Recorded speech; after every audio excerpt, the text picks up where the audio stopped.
Now then, where the hell are we? I've lost track of how long I've been speaking because I didn't start my stopwatch. But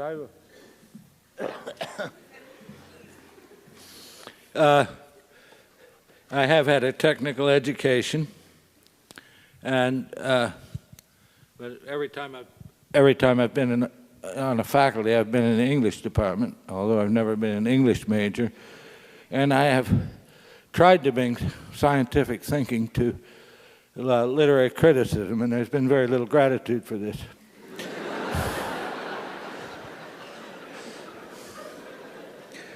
All right. Stories have very simple shapes, ones that computers can understand.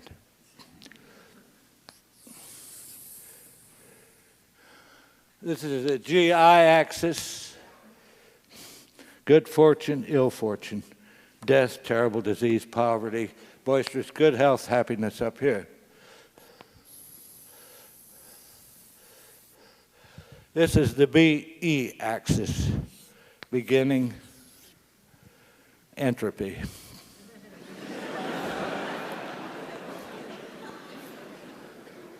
Now then, I'll give you a marketing tip. There's the people who can afford educations and buying books and magazines and all that, who can read, don't like to read about people who are poor or sick. So start your story up here.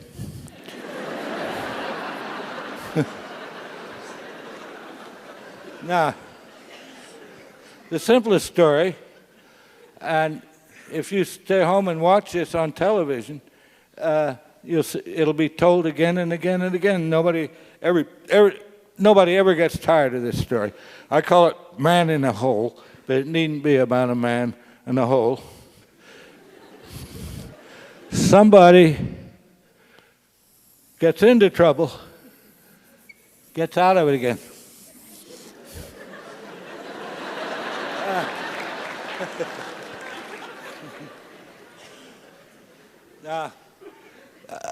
The far end is a little higher than where we began, because, you know, the reader thinks, well, by God, I'm a human being too.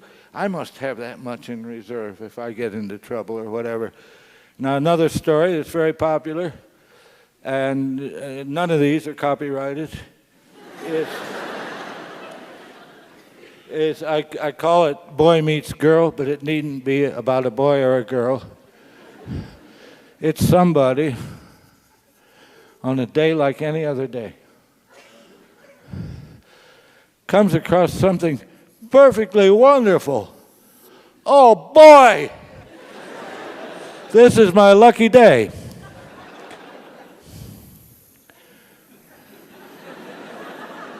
Shit.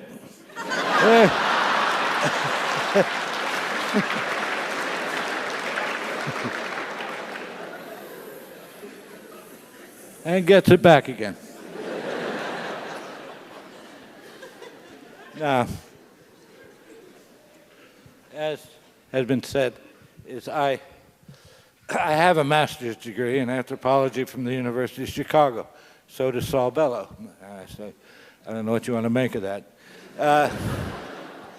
Anyway, it was a big mistake. I can't stand primitive people. They're so stupid. But anyway, proof of their stupidity was I went to the library and dug up stories they told. You know, they'd been gathered by missionaries and ethnographers and imperialists of other sorts. And boy, their stories stunk. They were just dead level, like the BE axis there. You know, we came to a river, we came to a mountain, little beaver died, and you can't tell what the good news is and what the bad news is. You look at the wonderful rise and fall of our stories, and you know, they deserve to lose. Another story is very popular, and it breaks my rule. Starts down here. It's a young girl, teenage, I guess, maybe 17, 18.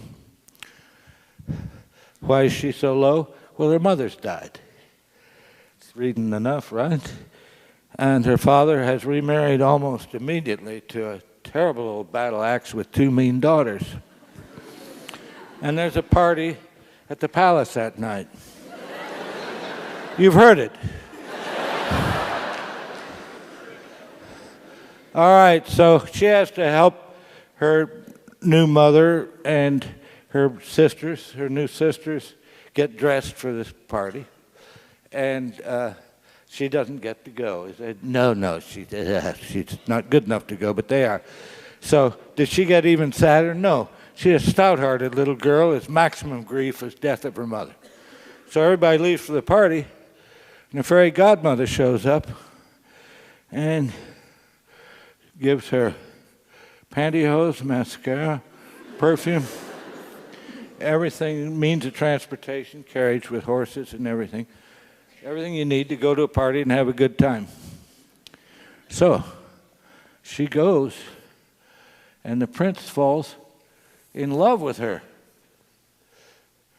Now you must realize she is so heavily made up that her own relatives don't recognize her.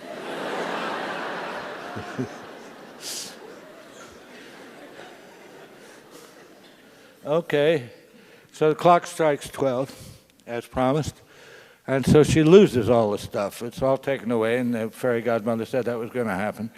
There's a very steep drop here. It doesn't take long for a clock to strike 12. Does she drop down to the same level? No. For the rest of her life, she'll remember the time she was the belle of the ball. So she poops along at this considerably improved level until the shoe fits and she becomes off-scale happy. Now, there's a Franz Kafka story. Very pessimistic. Starts down here. There's this rather unattractive, not particularly nice-looking, not very personable young man who has a really lousy job and disagreeable relatives.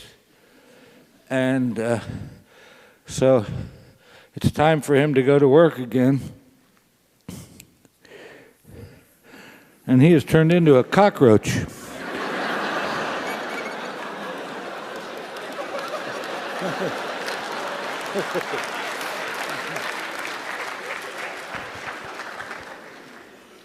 All right, now, does this have any use in criticizing literature? Well, I think perhaps it does. I think this rise and fall is in fact artificial. It's pretense that we know more about life than we really do. And what's perhaps a true masterpiece cannot be crucified on a cross of this design. Well, all right, let's try Hamlet, okay? Well, I don't have to draw a new level. The sexes are reversed, but he's in the same situation as Cinderella, and a little older. His father has died, and his mother has remarried his uncle. And so he is depressed as Cinderella. So, he is feeling very unhappy and depressed and everything, and his friend Horatio comes in and says, "Hey, Hamlet, there's this thing up on the parapet. I think you better go talk to it." It says it's your father. And so Hamlet goes up there, and this thing, whatever it is, now we don't know. Is any of you who have horsed around with Ouija boards or with any sort of seances or anything, you know there are malicious spirits around who are looking for saps like you, who are going to find ways to hurt you, give you very bad advice. So to this day, we do not know whether that thing up there on the parapet was really the ghost of his father and whether it was telling him the truth. But the thing said, "I'm your father. I was murdered by the man who's now the king, and you've got to avenge me. Well, since we don't know what it was, what it is, it's neither good news nor bad news, because we don't know. And so, all right, Hamlet says, I know what I'll do. I'll stage a play. I'll hire actors and get them to act out the way the murder was described to me, and I'll have the murder suspect watch his reaction. Well, okay, so he does that. It's a flop. Nothing much happens. And so Hamlet is up in his mother's chamber, talking right after this flop and talking, and the curtains wave, or the arras waves, the drapes wave, and so he figures his uncle is back there, his new father, supposedly, and so he's going to finally be decisive. And he pulls out his sword, sticks it through the drapes. Who falls out? This windbag, Polonius. And Shakespeare regards him as a total fool, and giving just the kind of dumb advice parents give their kids when they go away. Neither a borrower nor a lender be. Thanks a lot, Dad. What a swell time. Anyway, is this terrible? Is Hamlet going to get arrested or what? No, it's neither good nor bad news. Just something that happened. All right. So finally, Hamlet gets in a duel and is killed. If he goes to heaven, he's off scale, happy like Cinderella. If he's going to hell, he's off scale, unhappy like Kafka's cockroach. But we don't know. I don't think Hamlet believed in heaven and hell any more than I do. I mean, that Shakespeare didn't. So,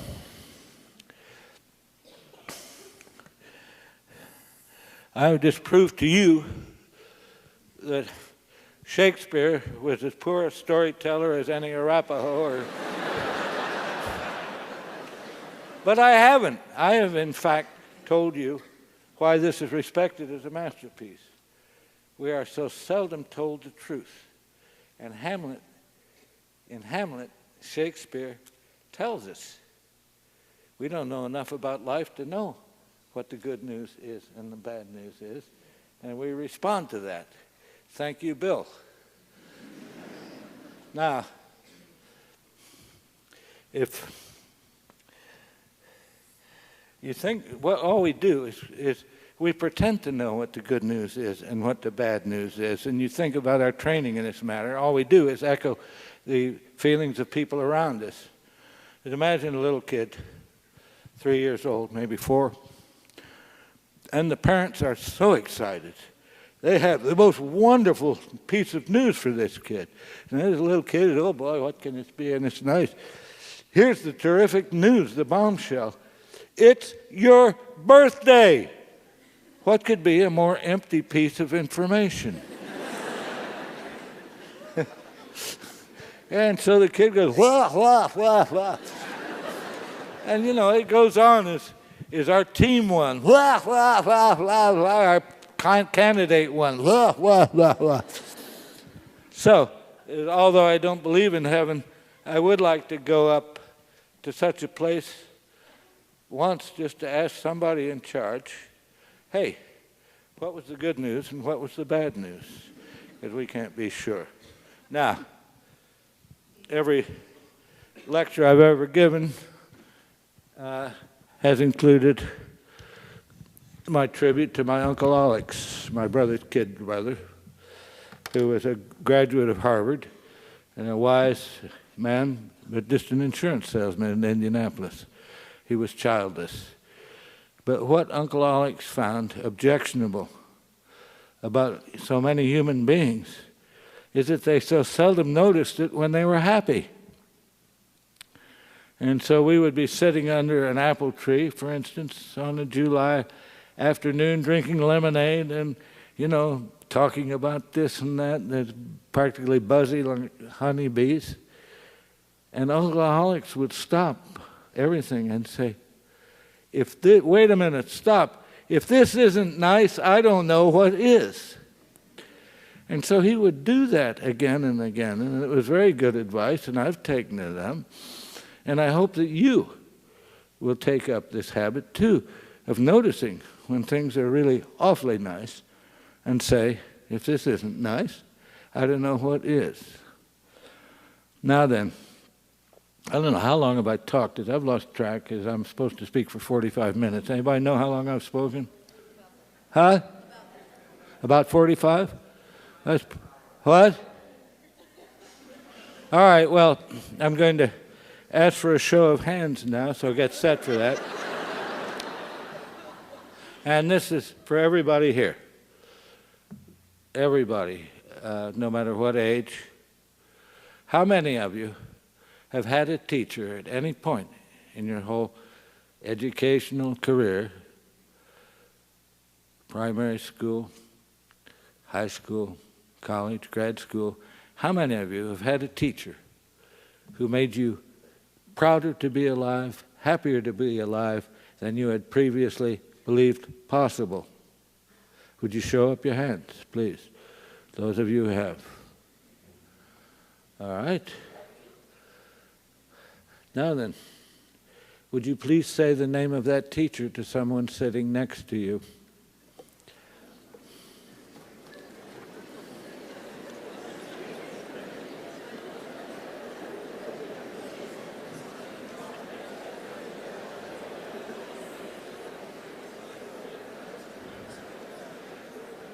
All done?